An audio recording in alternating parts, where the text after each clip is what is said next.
सीखते हैं सब्जेक्ट के बारे में। सब्जेक्ट क्या होता है? सब्जेक्ट का मतलब ये नहीं है हिंदी इंग्लिश मैथ या फिर जो भी आपके सब्जेक्ट हैं वो वाले सब्जेक्ट नहीं।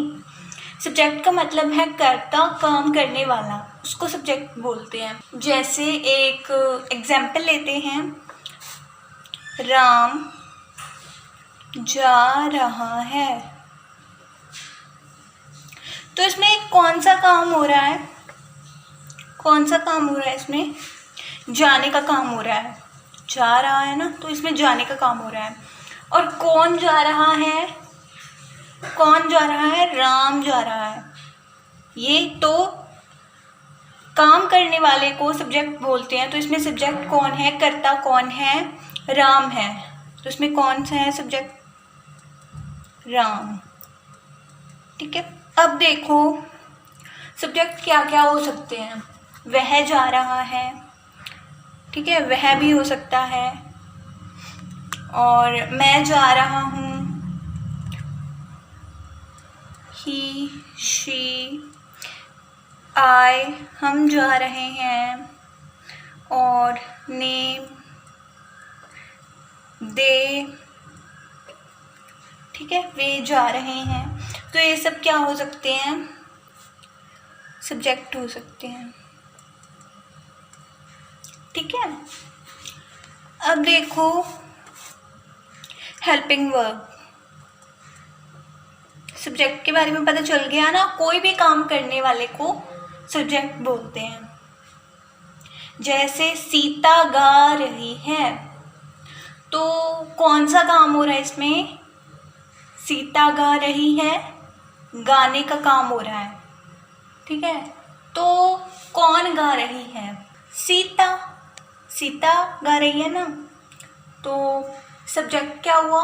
Sita. Helping verb. Helping verb बहुत सारे होते हैं। कैन, मे, शुड,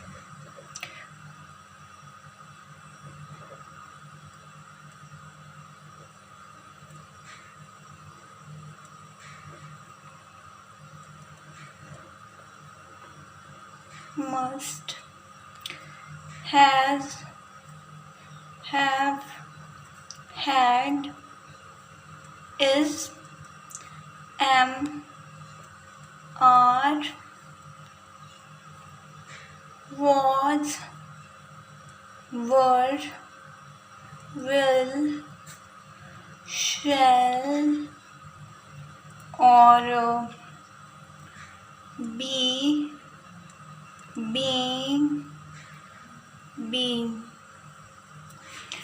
ये सब इनको क्या बोलते हैं? हेल्पिंग वर्ब बोलते हैं। ये सारे बस ये इतने होते हैं। ठीक है, ना इनसे ज़्यादा ना इनसे कम, ये इतने ही हैं। ठीक है, तो इन सब पे ज़्यादा ध्यान ना दो, इन सब के बारे में इतना जानने की ज़रूरत नहीं है। बस आपको समझाना है कि हेल्पिंग वर्ब क्या है। इनके बारे में मैं बाद में आपको बताऊंगी सबके बारे में। पहले आप दो के बारे में जान लो, दो हेल्पिंग वर्ब के बारे में, कैन और शुड। कैन का क्या मतलब होता है? सकता है। कोई भी काम सकती है, सकता हूँ,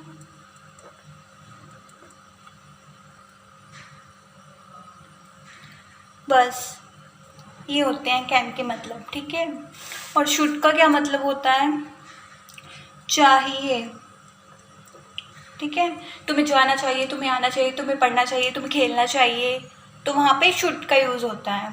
कैन का मतलब मैं पढ़ सकता हूँ, मैं खेल सकता हूँ, मैं जा सकता हूँ, मैं खा सकता हूँ, मैं पी सकता हूँ।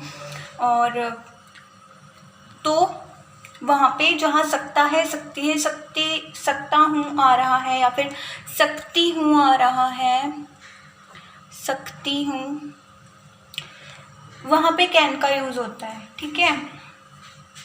अब वर्ब देखते हैं, वर्ब क्या होती हैं।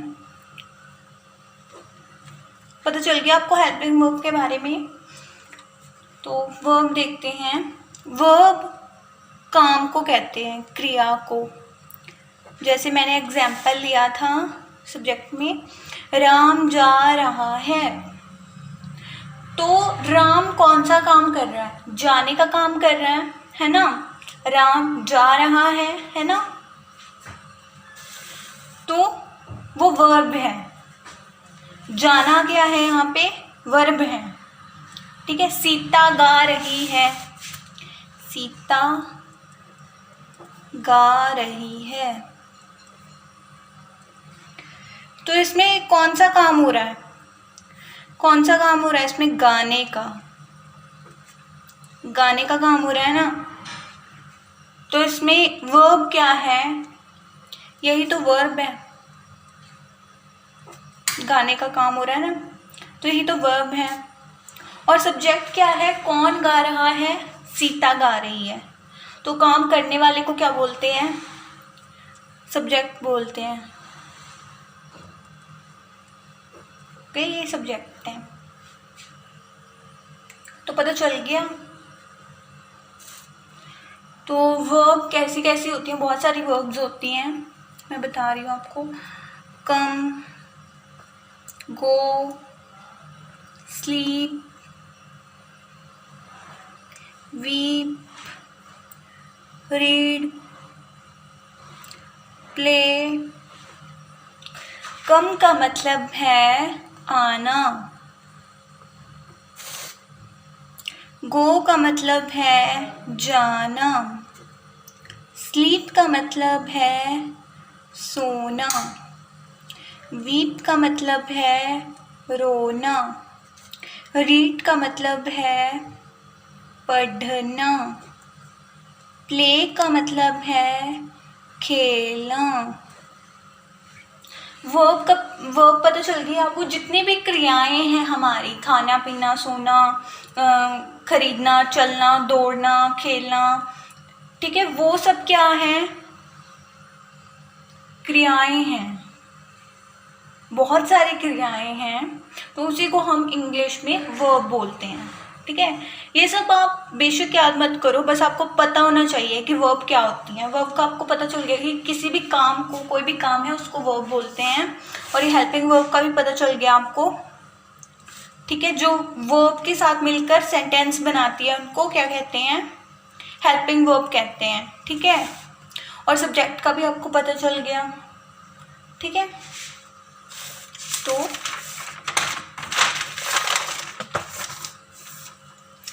अब रूल जानते हैं। कोई भी इंग्लिश का सेंटेंस बनाने का एक ही रूल है। कोई भी, पहले क्या आता है? सब्जेक्ट, फिर आती है हेल्पिंग वर्ब, फिर आता है वर्ब, बस। ठीक है, यही रूल है। एग्जाम्पल लेते हैं एक।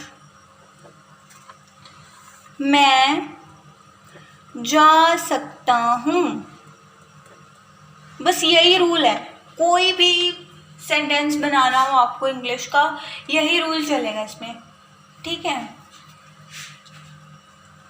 तो मैं को इंग्लिश में क्या बोलते हैं?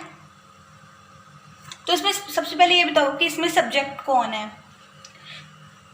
कौन जा सकता है?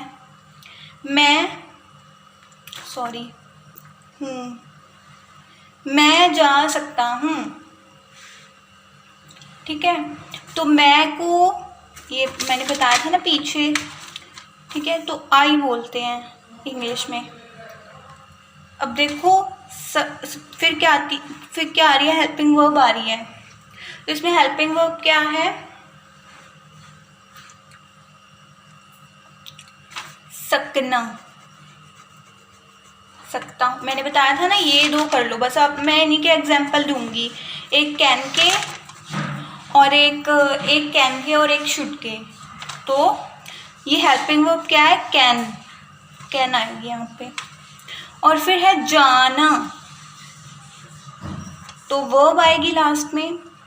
तो इंग्लिश में इसको क्या बोलते हैं? गो। मैंने पीछे बताया था क्या बोलते हैं इसको? गो। I can go. बन गया सेंटेंस, इतना इजी है ना। सेकंड एग्जाम्पल लेते हैं, तुम्हें जाना चाहिए।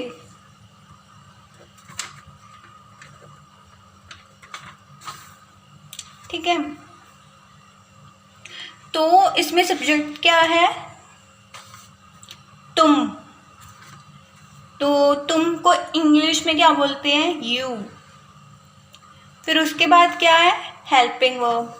हेल्पिंग वर्ब क्या है इसमें, चाहिए। क्या है इसमें, चाहिए।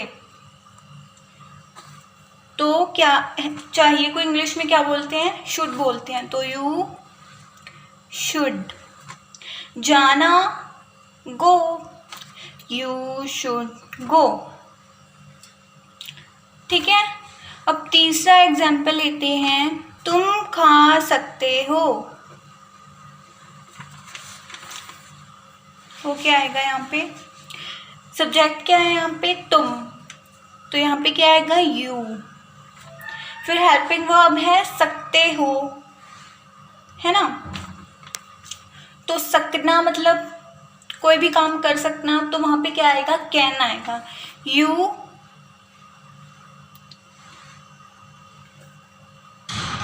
Can eat.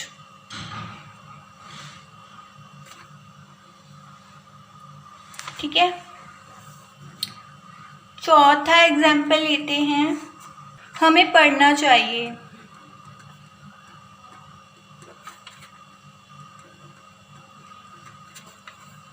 सब्जेक्ट क्या है, हम। सब्जेक्ट क्या है इसमें, हम। तो यहाँ पे क्या आएगा, वी। अब आगे देखो, इसमें हेल्पिंग वर्ब क्या है, चाहिए। तो क्या आएगा, शुड आएगा। We should. पढ़ना मतलब रीड, वी शुड रीड। इतने सिंपल है सेंटेंस बनाना इंग्लिश में। ठीक है, तो मैं आपको एक्सरसाइज के लिए दे रही हूँ, 4 सेंटेंसेस दूंगी मैं आपको एक्सरसाइज के लिए। पहला है, इनकी आपको इंग्लिश बना के भेजनी है। ठीक है, हम पी सकते हैं।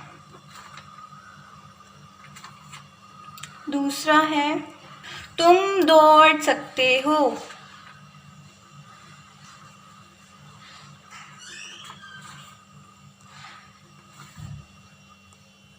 तीसरा है,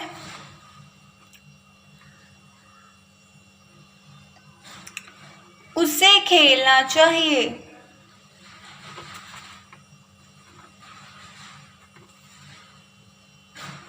चौथा है, तुम्हें पढ़ना चाहिए।